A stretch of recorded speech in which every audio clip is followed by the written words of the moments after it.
Cases around the world rapidly rising. There are a lot of questions about the nature of this new variant. In order to address all your concerns, Myrna spoke to top South African experts to understand more about the variant. We'll get you what they had to say in just a bit. But before that, let me also go across to Afrida, who's joining us to first give us an understanding and answer some of the most frequently asked questions at this point in time. Afrida, over to you.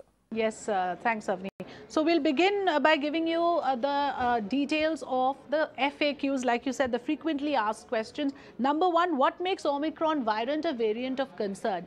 Variant shows a large number of mutations. That is the reason why this is a matter of concern. The viral spike protein, for example, is the key target of the immune response. So that makes it a variant of concern. Let's move to the next question. Question number two.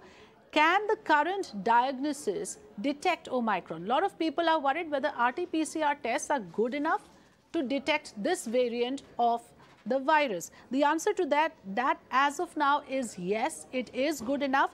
RT-PCR detects 3 specific genes. Spike gene, S gene is heavily mutated in case of Omicron. So it does get caught in the RT-PCR test. Let's move on to the third question on this. How concerned should we be about this variant? WHO has declared it as a variant of concern. So as the word suggests, as the name suggests, yes, there are certain precautions to be followed. This has been declared based on the features of this particular variant. So yes, it is a variant of concern. It cannot be taken lightly. What precautions should we take for this? The answer to that is the same precautions as we have been taking from before. Essential to wear mask, empower yourself with and protect yourself with 2 doses of vaccine, and maintain social distancing. Also ensure that you are in spaces that has good ventilation. And the last bit, will there be a third wave? Now this is again been asked constantly. The answer to that is, well, Omicron cases are likely to spread to more countries. Into what effect, in what scale and magnitude, we don't yet know. So we cannot have a conclusive answer to that question. All right, Afrida, thanks so much. For joining us with all of those details.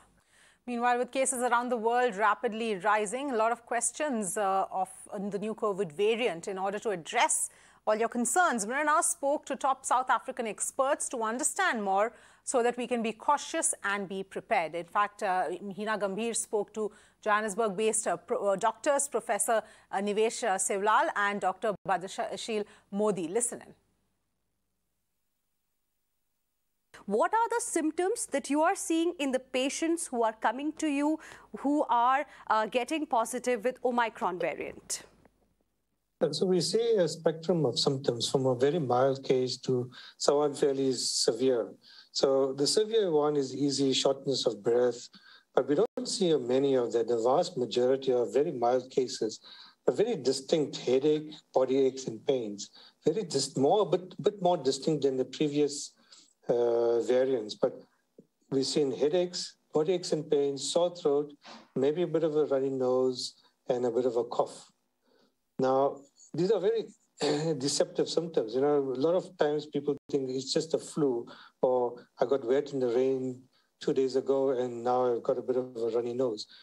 So because we're so suspicious, we've been testing everyone, and you just find that the number of people testing positive is increasing. Fortunately, we haven't seen that many severe cases, and there's a number of reasons why, because right now we're seeing it predominantly in the younger populations, a lot of adolescents, young adults, 20s and 30s. We haven't seen it as much in the older population as yet. Maybe there's an element of increased vaccination rate in the older population and very low vaccination rate in the younger population. But we're seeing it predominantly in the younger people.